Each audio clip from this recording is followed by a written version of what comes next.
Assalamualaikum warahmatullahi wabarakatuh. Selamat pagi.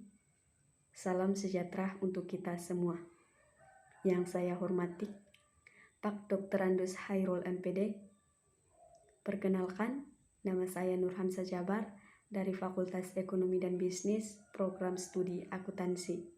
Dengan membuat video ini, saya mengerjakan tugas yang diberikan oleh Pak Dr. Andus Hairul MPD untuk meringkas atau merangkum materi yang diberikan oleh dosen sebelumnya, yakni Ibu Sasma Yunita, SPD MPD. Perkembangan bahasa Indonesia. Bahasa Indonesia tumbuh dan berkembang dari bahasa Melayu, yang sejak dahulu sudah dipakai sebagai bahasa perantara, bukan saja di Kepulauan Nusantara, melainkan juga hampir di seluruh Asia Tenggara. Dengan diikrarkannya Sumpah Pemuda, resmilah bahasa Melayu yang sudah dipakai sejak abad pertengahan 7 menjadi bahasa Indonesia. Di dalam kedudukannya sebagai bahasa nasional, bahasa Indonesia berfungsi sebagai 1. Lambang kebangsaan, 2. Lambang identitas nasional, 3. Alat hubungan antar warga, antar daerah, antar budaya. Ragam bahasa ialah bahasa yang dipakai dengan cara berbeda-beda, sesuai dengan topik yang dibicarakan, orang yang dibicarakan, serta menurut media pembicara. Dalam ragam bahasa baku tulis, para penulis mengharapkan dalam penulisannya menggunakan ejaan yang baik dan benar. Dan bahasa baku lisan, yaitu warga Indonesia diharapkan mampu mengucapkan dan memakai bahasa Indonesia dengan baik dan sopan sebagai pedoman yang ada. Diksi adalah pilihan kata di dalam tulisan yang digunakan untuk menggambarkan suatu cerita atau memberi makna sesuai dengan keinginan penulis. Diksi berdasarkan makna dibedakan menjadi 2, yaitu makna denotatif dan makna konotatif. Syarat-syarat diksi. 1. Penggunaan kata konotasi dan denotasi yang tepat. 2. Penggunaan kata sinonim atau memiliki makna sama yang tepat, kemampuan membedakan kata-kata yang memiliki ejaan sama. 3. Penggunaan kata kerja pada kata yang idiomatis. 4. Kemampuan membedakan kata khusus dan umum dalam tulisan. 5.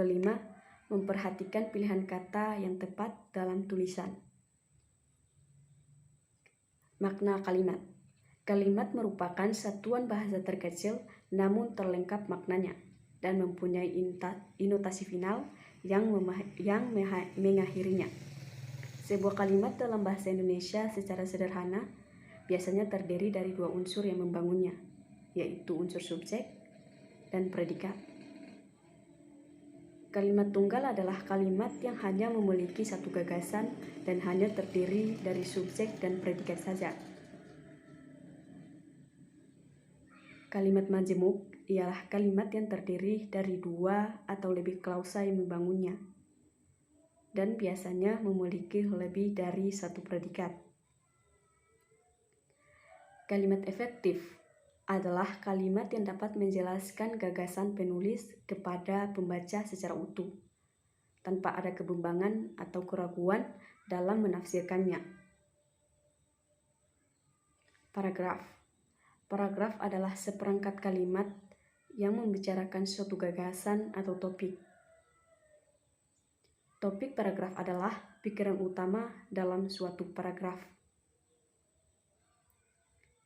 Ada 2, yakni kesatuan paragraf, yang dimana sebuah paragraf hanya boleh memiliki satu pokok pikiran.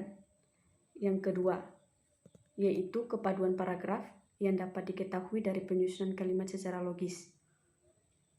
Pembagian paragraf menurut jenisnya dapat dibagi menjadi 3, yakni paragraf pembuka atau pengantar, 2 paragraf pengembang atau inti persoalan, 3 paragraf penutup atau kesimpulan. Penalaran adalah suatu proses berpikir manusia untuk menghubung-hubungkan data atau fakta yang ada sehingga pada suatu kesimpulan. Sampai pada suatu kesimpulan. Proposisi adalah pernyataan tentang hubungan yang terdapat di antara subjek dan predikat. Term adalah kelompok kata yang dapat dijadikan subjek dan predikat dalam sebuah kalimat proposisi. Itu saja yang dapat saya sampaikan. Mohon maaf apabila ada kata-kata yang tidak tepat. Wabillahi taufiq wal hidayah. Wassalamualaikum warahmatullahi wabarakatuh.